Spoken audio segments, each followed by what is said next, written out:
Минэкономразвития России готовы активно поддерживать создание в Коми особой экономической зоны. Глава ведомства Максим Решетников побывал на объектах компании «Лузалес», которые построены в рамках реализации третьего инвестиционного проекта модернизации и расширения производственных мощностей на 2018-2025 годы.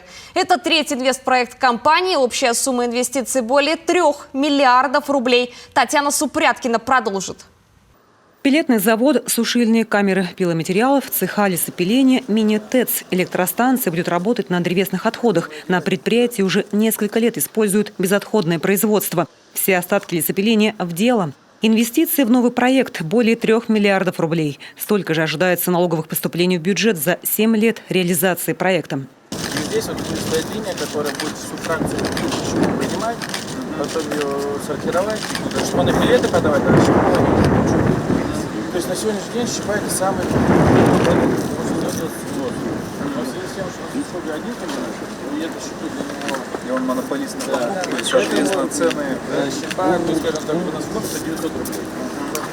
В рамках этого же третьего инвестпроекта планируется запуск производства шпона в селе Выльград Сыктывдинского района. Производственная мощность предприятия составит 85 тысяч кубометров в год.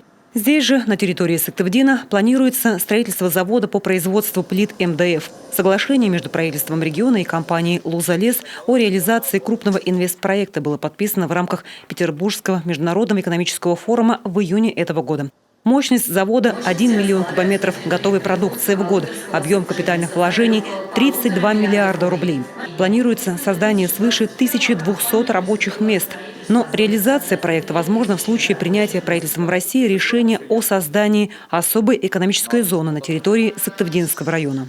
Что такое особая экономическая зона? Это часть территории региона, на которой действует льготный режим предпринимательской деятельности.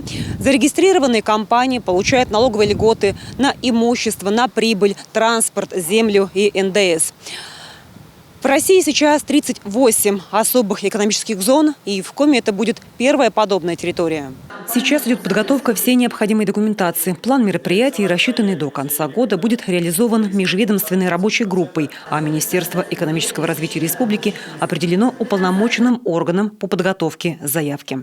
Компания «Лузалес», хочу отметить еще важный момент, что не мы сначала решили, вот будет там, да, и все, а пошли все-таки от потребностей, от спроса бизнеса. Это важно. Вы определяли, да, как бы, ну, где вам мы нашли участок. Они нашли участок и планировали с учетом всей инфраструктуры, в первую очередь транспортной, и также возможностями обеспечить всей необходимой инженерной и коммунальной инфраструктурой саму площадку, определили этот участок. И дальше уже побежали, поставили земельные участки на кадастровый учет. Хорошо. Какая у нас последовательность шагов? Последовательность шагов. На сегодняшний день заявка формируется, готовим проект планировки, исходя из которого будет определена окончательная стоимость проектов и перечень объектов инфраструктуры, подаем в Министерство экономического развития. Дальше серьезно и быстро просим все согласовать, поддержать, для того, чтобы мы-то вам все и бесслезно, и безбыстро сделаем. Принять постановление, а дальше самый важный вопрос, за счет чего мы планируем все это строить. За счет механизма 1704 и, возможно, часть ИВК. Сотрудничать с «Лузалес» готова компания «Аскона». В июле в Минпромторговли России было подписано между сторонами соглашение о совместном проекте. Мы поставляем элементы деревянных конструкций для мебели, а крупнейший производитель реализует готовую продукцию. Новый проект также позволит создать новые рабочие места. Пока завод по переработке древесины для выпуска мебельной продукции в стадии разработки. Татьяна Супряткина, Вячеслав Беспалов, телеканал «Юрган».